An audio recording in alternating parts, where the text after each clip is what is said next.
Quem aqui nunca, num momento de alegria que não cabia no peito, ou numa angústia que parecia que ia rasgar a alma, abriu a Bíblia e foi direto para o livro de Salmos?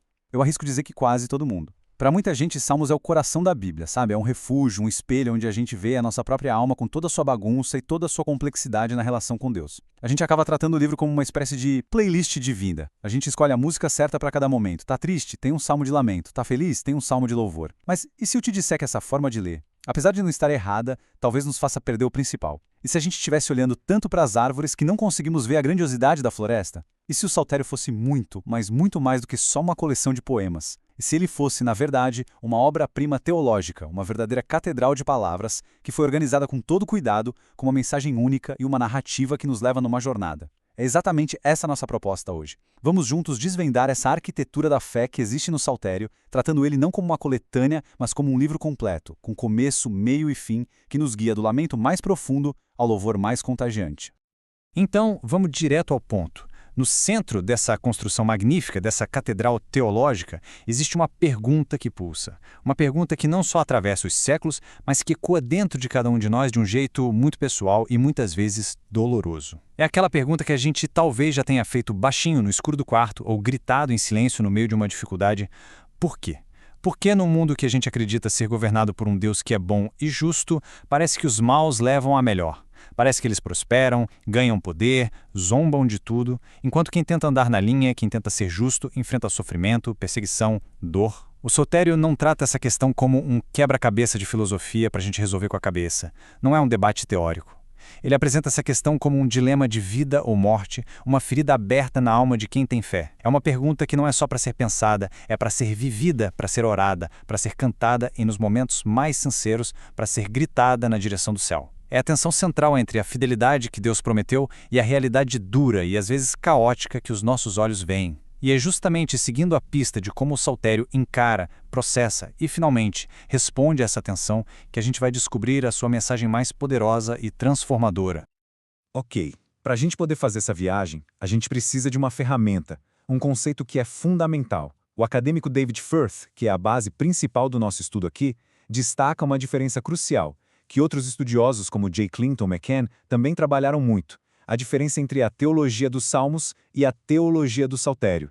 Parece um detalhe, mas muda tudo. A primeira abordagem, a teologia dos Salmos, é a mais comum. É quando a gente pega os Salmos um por um como se fossem peças soltas e agrupa eles por tema. Ah, esses aqui são de louvor, esses são de sabedoria, esses aqui são de lamento.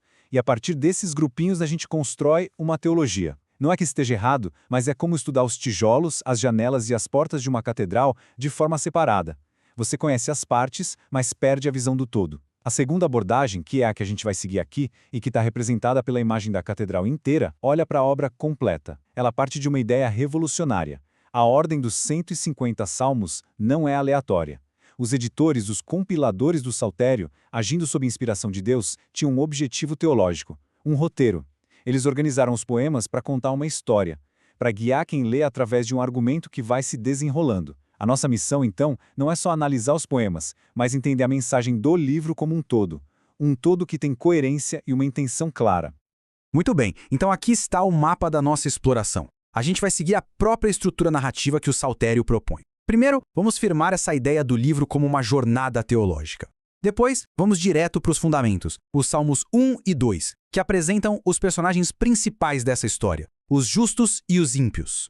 Em seguida, a gente mergulha na crise individual, na dor real de quem crê. A partir daí, vamos ver como essa crise cresce e vira uma crise de toda a comunidade, um colapso nacional da fé.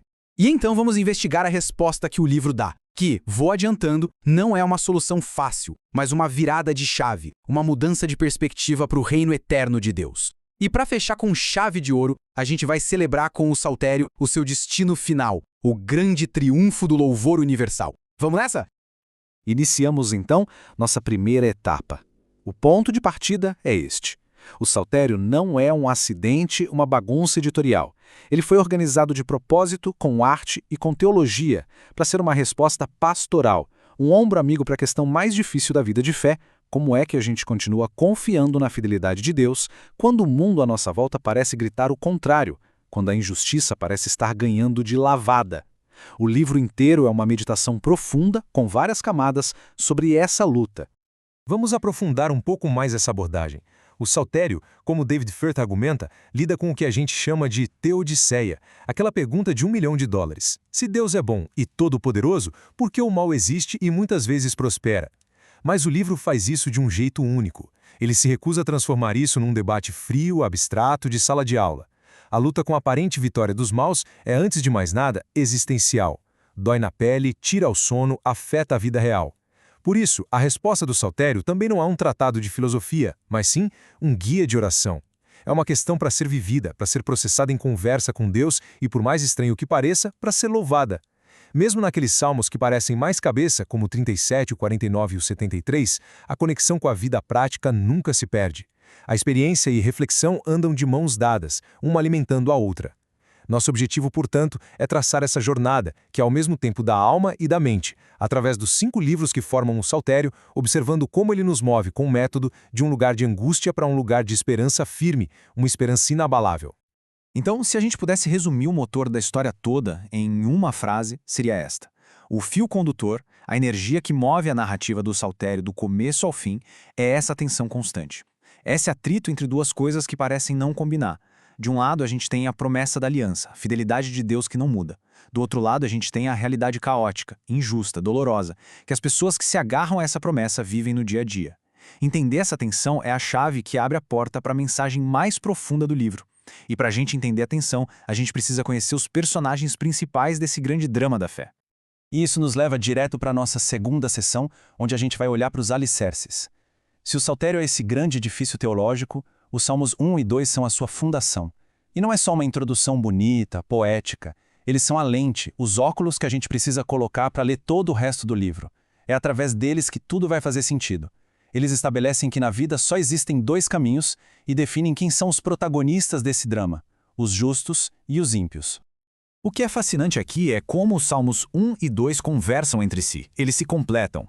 Os estudiosos chamam isso de inclusio, uma espécie de moldura para o livro inteiro, porque ambos começam e terminam com a mesma ideia de bem-aventurança. O Salmo 1 foca no indivíduo e na Torá, que é a instrução, a palavra de Deus.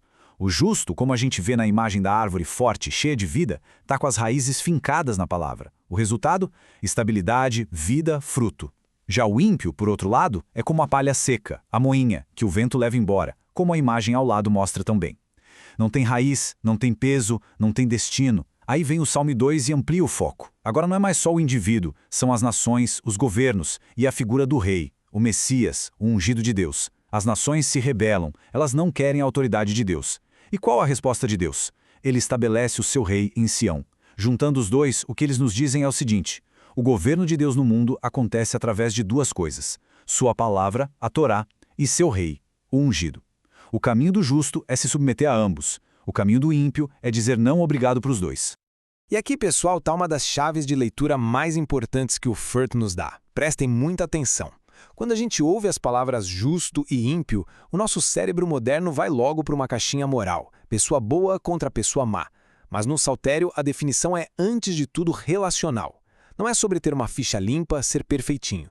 É sobre uma orientação de vida, sobre lealdade, sobre a quem você pertence. O justo, em hebraico tzadik, é aquele que alinha sua vida com a aliança de Deus. Ele se orienta pela sua palavra e reconhece a autoridade do seu rei. Já o ímpio, o rachá, é aquele que vive em rebelião contra essa ordem, que rejeita essa orientação.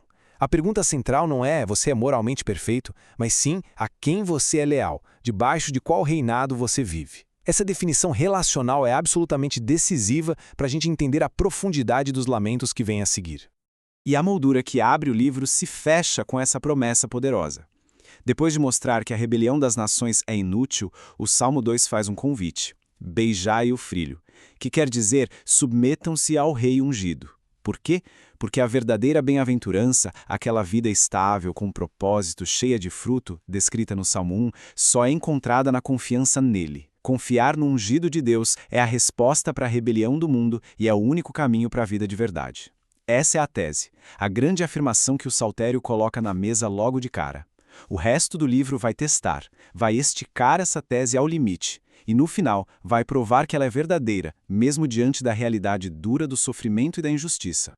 Então, para a gente fechar esta sessão fundamental, os Salmos 1 e 2 são a chave mestra que abre a porta para a gente entender o livro inteiro. Eles estabelecem as regras do jogo. Eles nos dizem que o universo está dividido em dois lados, definidos pela lealdade à palavra e ao Rei de Deus. Eles nos dão a promessa de vida boa para os justos e de destruição para os ímpios. Com essa lente, com esses óculos bem ajustados, a gente está pronto para ver como o Saltério, de um jeito chocante e brutalmente honesto, vai complicar essa imagem que parecia tão simples. E agora, a vida real bate na porta. A gente mal fecha a porta da promessa bonita, idealizada dos Salmos 1 e 2 e o Saltério já nos joga de cabeça na experiência crua do sofrimento. Nos livros 1 e 2, que vão do Salmo 3 ao 72, o foco é quase sempre no indivíduo. A pergunta por que os ímpios prosperam deixa de ser uma teoria e vira o grito de uma alma cercada, o clamor de uma pessoa no meio da tempestade. Acabou a teoria, agora é a prática. A transição é imediata, é quase um soco no estômago. O Salmo 3, que é o primeiro salmo de lamento do livro, já nos mostra o justo do Salmo 1 numa situação desesperadora. Ele não está mais tranquilo, meditando como uma árvore à beira do rio. Ele está cercado de inimigos. E o ataque não é só físico, é um ataque teológico. A zombaria dos inimigos, não a salvação para ele em Deus, atinge o coração da fé dele. O que eles estão dizendo na prática é que a promessa do Salmo 1 é uma mentira, uma piada. A tensão central do saltério, o conflito principal, já está estabelecido aqui, no terceiro salmo, de um jeito que a gente não pode ignorar. Os salmos de 3 a 7 funcionam como uma introdução, um tutorial de como fazer o tipo de oração que vai dominar os dois primeiros livros, o lamento. A ameaça é constante. O salmista, que se vê no caminho do justo, está sendo atacado por aqueles que, por definição, não reconhecem a autoridade de Deus. Mas o que define esses ímpios? O Salmo 10 nos dá uma definição genial.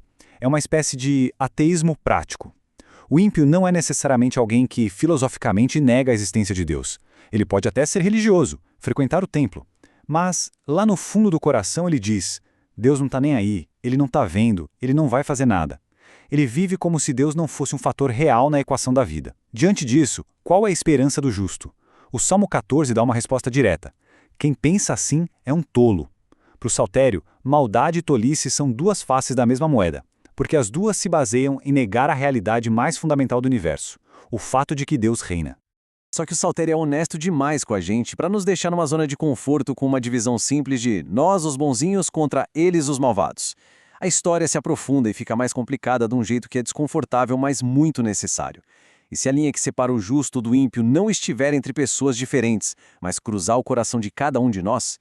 E se o problema não for só o ímpio lá fora, mas o ímpio aqui dentro?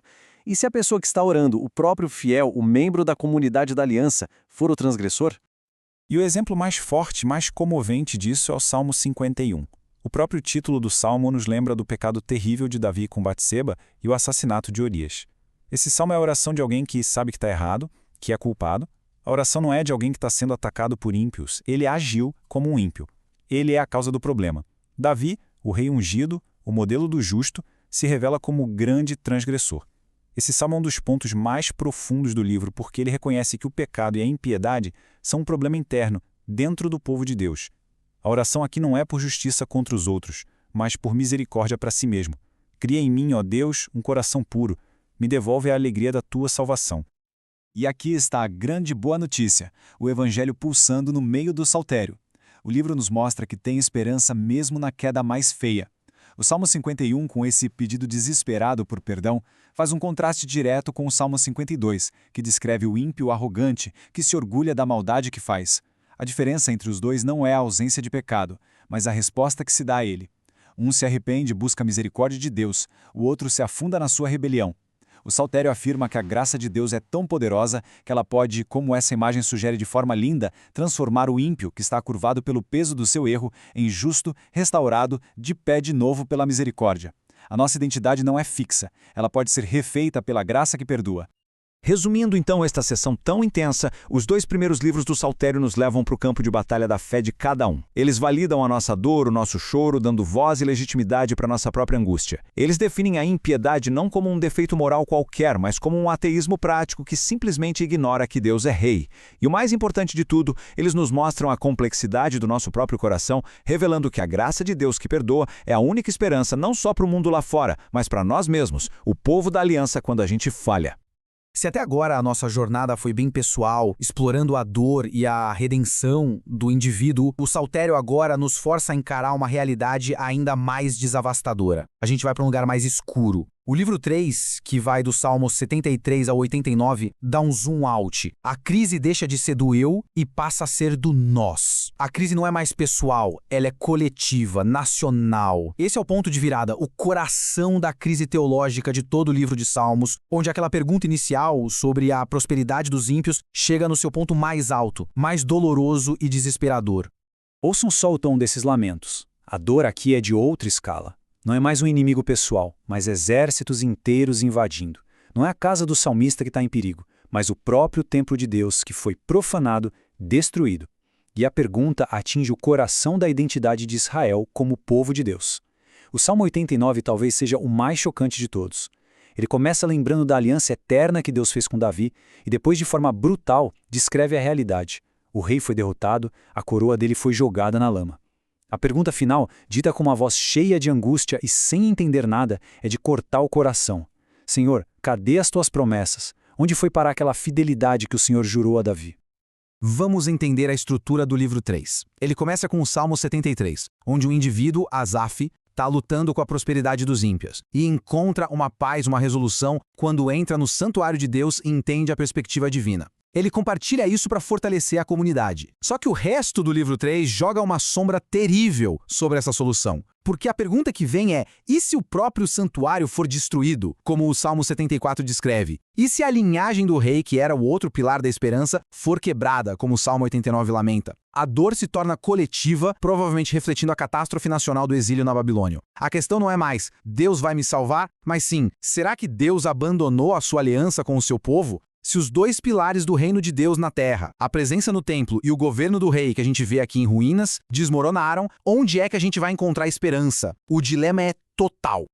Esse é o fundo do poço da jornada. O livro 3 pega aquela pergunta inicial, porque os ímpios prosperam, e leva ela até a sua conclusão mais assustadora. Talvez a prosperidade das nações inimigas não seja só um teste passageiro. Talvez seja um sinal de que Deus de fato rejeitou seu povo e rasgou o contrato da aliança.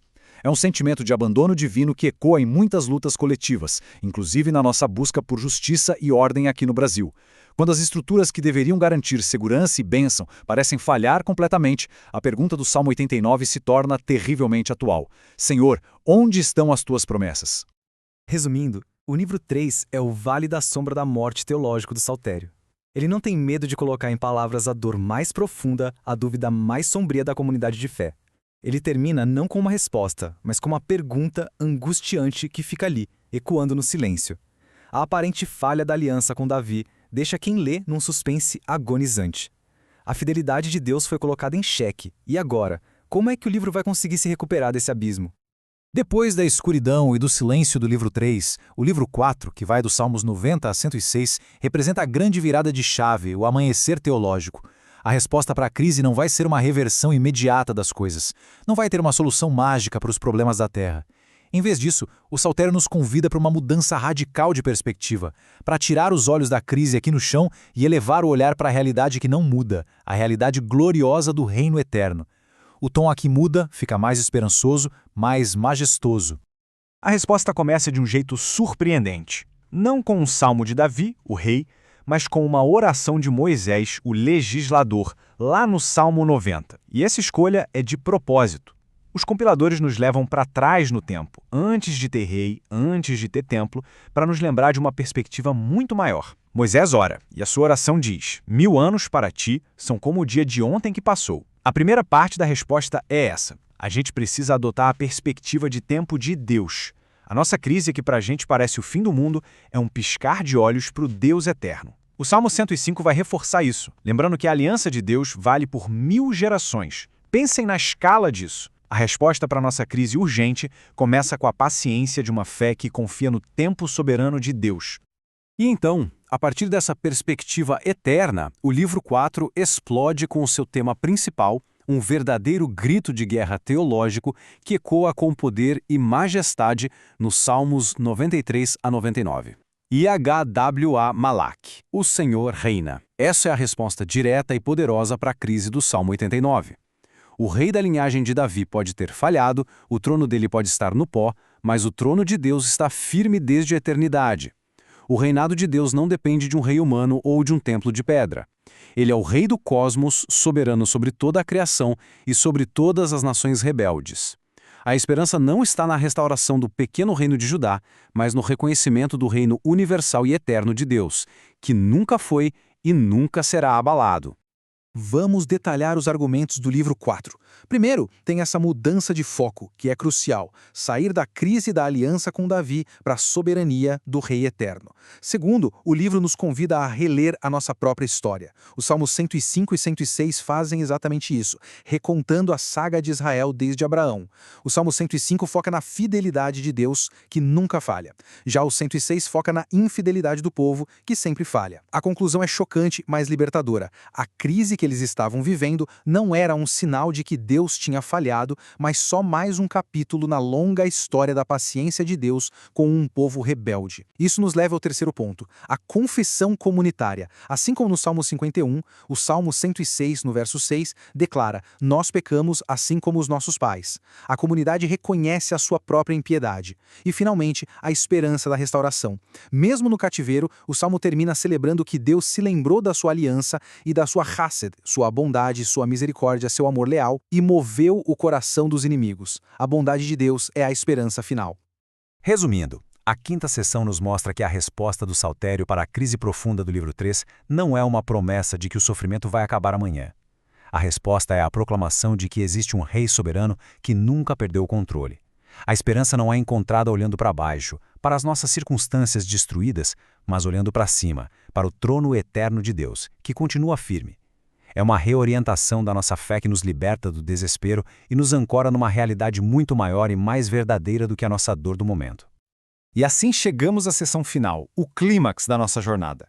Com um tom de celebração que vai crescendo, o livro 5, que vai do Salmo 107 ao 150, funciona como a grande síntese de toda a obra.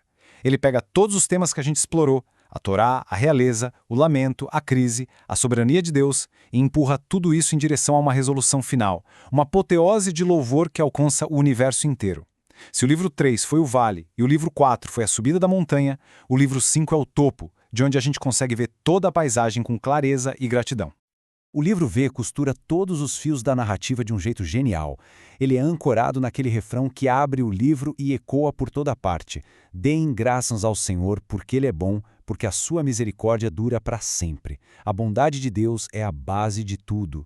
A importância da Torá, que a gente viu lá no Salmo 1, volta com força total no Salmo 119, o maior capítulo da Bíblia, uma meditação gigante sobre o amor pela palavra de Deus como caminho da vida. Mas, de forma bem realista, a tensão não some de uma hora para outra. A vida continua difícil. A coleção final de Salmos de Davi, do 138 ao 145, dá cheia de pedidos de socorro. O salmista ainda luta contra inimigos e até reconhece que, diante de ti, ninguém é justo. A solução não é fingir que os problemas não existem. A esperança continua focada no rei. E o Salmo 144, o último salmo que fala de um rei, deixa claro: embora o rei humano lute, a vitória final e decisiva pertence a Deus. Então o livro explode no seu gran finale, o Salmo 146 a 150, que a gente chama de Alel final. E a gente pode ver aqui uma verdadeira escalada de louvor. Começa no nível pessoal, no Salmo 146. Não confie em governantes, confie em Deus. Aí se expande no Salmo 147 para o cuidado de Deus com seu povo e com a natureza. No Salmo 148, o círculo fica ainda maior. O louvor vira uma convocação cósmica. O sol, a lua, as estrelas, os monstros do mar, as montanhas, todos são chamados para louvar. No Salmo 149 acontece algo incrível. O louvor vira a arma dos santos, a execução do juízo justo de Deus sobre aqueles reis rebeldes do Salmo 2. E, finalmente, no Salmo 150, todas as barreiras se quebram numa explosão universal de adoração. Onde, com o que e quem deve louvar? A resposta é: em todo lugar, com todos os instrumentos, e a conclusão final: tudo o que tem fôlego louve ao Senhor. Aleluia! Essa é a grande conclusão teológica do Saltério, como Firth resume de forma tão precisa. Aquela tensão inicial entre justos e ímpios, que nos acompanhou durante toda a jornada, finalmente encontra sua solução. E essa solução é escatológica, ou seja, ela aponta para o triunfo final de Deus no futuro. Como é que a gente sabe que os justos vão triunfar? Não por causa da força ou da justiça deles, mas porque Yahweh, o rei deles, triunfa. A vitória deles está garantida na vitória do seu Deus. E quando essa vitória for completa, a única atividade que vai sobrar, a única língua que vai ser falada no universo redimido será o louvor. Recapitulando nossa última sessão, o saltério nos leva a uma conclusão de tirar o fôlego. O destino final do cosmos não é o silêncio do caos, nem a dor da injustiça, mas o som de um grande louvor. E atenção, isso não é uma fuga da realidade, uma negação do sofrimento que o próprio livro descreveu com tanta honestidade. Pelo contrário, é a afirmação de que a adoração, a fé teimosa, resiliente, que continua a louvar mesmo no meio da dor, é a resposta final e em si mesma a vitória da fé sobre um mundo que tenta calar a nossa voz. A jornada do lamento encontra o seu destino inevitável e glorioso no louvor que dura para sempre. E assim chegamos à conclusão da nossa análise. A gente viu que o Saltério não é só uma coleção de canções soltas, mas uma verdadeira arquitetura da esperança. Uma estrutura teológica montada com todo o cuidado para nos guiar, passo a passo, através das realidades mais difíceis da vida, até um lugar de confiança e adoração que nada pode abalar. Vamos reforçar então as conclusões principais, os pilares dessa arquitetura. Primeiro, o Saltério é uma obra teológica com propósito, com intenção. Segundo, ele nos guia de uma pergunta que nos angustia, a prosperidade dos maus, para uma resposta que nos dá confiança, o reinado de Deus. Terceiro, a jornada é realista, ela vai do lamento de um indivíduo, passa pela crise de uma nação inteira e chega no louvor de todo o universo. Quarto, ele confirma a mensagem lá do começo, dos Salmos 1 e 2. A vida feliz de verdade é a vida orientada pela palavra e submissa ao Rei de Deus. E por último, o louvor não é só uma emoção, um sentimento bom, mas é a declaração de fé na vitória final e certa de Deus sobre todo o mal e toda injustiça. E o que a gente faz com tudo isso hoje? O saltério nos dá permissão e nos dá as palavras para orar em todas as estações da vida. Ele valida a nossa dor, o nosso lamento, a nossa raiva, a nossa dúvida. Ele nos diz que é normal e certo levar a Deus as nossas perguntas mais difíceis, sem filtro, mas ele não nos deixa nesse lugar. Ele nos treina para, mesmo no meio da escuridão, tirar os olhos do nosso sofrimento e fixá-los na realidade maior, a vitória final e o triunfo do nosso Rei. Ele nos ensina a viver na tensão do já e do ainda não, lamentando a injustiça que a gente ainda vê no mundo, enquanto celebramos com fé a justiça que já foi conquistada e que um dia vai ser vista por todos. E a gente termina com uma pergunta para a gente levar para casa. A grande e gloriosa afirmação do Saltério é que o destino final de todas as coisas é o louvor. Se essa é a realidade final, se essa é a música para a qual o universo inteiro está sendo afinado, a questão que fica para nós é: como é que a gente pode começar a viver essa realidade hoje? Como é que a nossa vida pessoal, no meio das nossas lutas e incertezas, pode se tornar um ato de louvor? Como é que as nossas famílias, as nossas igrejas, as nossas comunidades podem se tornar pequenos ensaios, pequenas prévias dessa grande sinfonia de adoração que um dia vai encher todas as coisas? O Saltério não é só um livro para ser lido, mas um roteiro para ser vivido. Que essa jornada, através da sua arquitetura, nos inspire a viver, a orar e, acima de tudo, a louvar, já antecipando o dia em que toda a criação vai se unir no grande aleluia.